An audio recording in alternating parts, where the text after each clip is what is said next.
Bonjour à tous, chers fidèles de BX1, amoureux de Bruxelles et fiers de l'être. Alors j'espère que vous avez passé un bel été. Moi, mon été, il a démarré sur les chapeaux de roue puisque je suis partie en cure hosto. C'est comme une cure thalasso à quelques petits détails près. Les menus ne sont pas 3 étoiles mais 3 flageolets avec surprise digestive garantie. Tu ne passes pas tes journées en peignoir mais en ravissante petite cape blanche à pois gris. Et au lieu des concombres sur les yeux, moi j'ai eu une plaque d'iode radioactive sur mon œil droit car j'ai un cancer. Ouais, un cancer à l'œil. Si, ça existe, je vous assure. Souvent, on ne me croit pas quand je dis ça. Ça s'appelle un carcinome épidermoïde de la conjonctive. Vous irez voir sur Google si vous voulez plus d'infos. Évitez toutefois Google Images si vous passez à table. Alors, autant vous dire que pour supporter la douleur de l'opération, j'étais shootée. On m'a filé tellement de morphine que je pense que certains, je ne vais pas citer de nom, de mes collègues humoristes sont jaloux. Et quand tu expliques aux gens que tu as un cancer, tu as des réactions très diverses et qui sont parfois franchement surprenantes. Alors, je vous ai fait un petit top 3 des réactions les plus cheloues auxquelles j'ai eu droit. Numéro 3. Donc j'expliquais que j'allais être opérée en juin par rapport à mon cancer et que j'allais pas être bien du tout pendant 4 semaines après ma sortie de l'hôpital. Et donc réaction: ah ok, on se verra en août alors, ciao.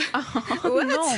C'est une amie ça. Mais même mon ex toxique a plus d'empathie que ça. T'en as rien à foutre, ok, mais fais semblant, je sais pas.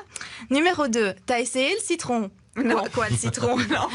Tu te fais des shoots de vitamine C en prenant 3 citrons le matin à jeun et ça tue tous les cancers. Mais ça, ils nous le disent pas parce que tu comprends le lobby pharmaceutique. Et la cigarette aussi, il paraît que c'est très bien.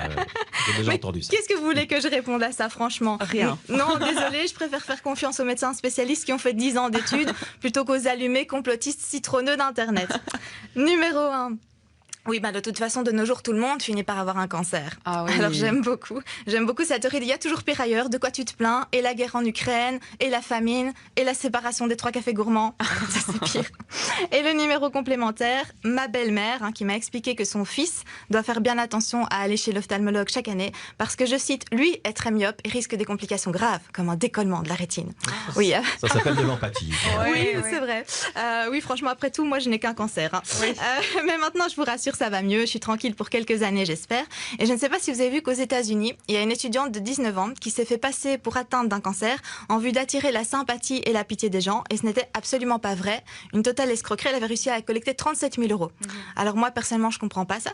J'ai déjà souvent dans ma vie eu l'impression d'inspirer de la pitié aux gens, mais ça m'a jamais rapporté un centime. Quoique, l'autre jour, mon homme et moi sommes allés chez l'opticien. Pour lui, oui, on a suivi le conseil de belle-maman.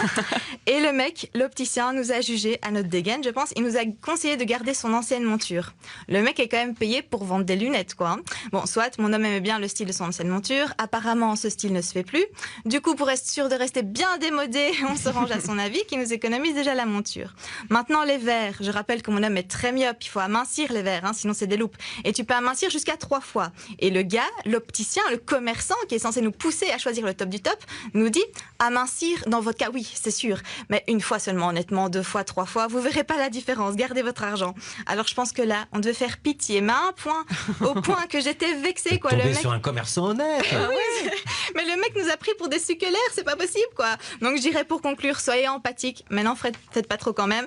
Et puis surtout, continuez à nous suivre sur BX1, c'est important. À très vite.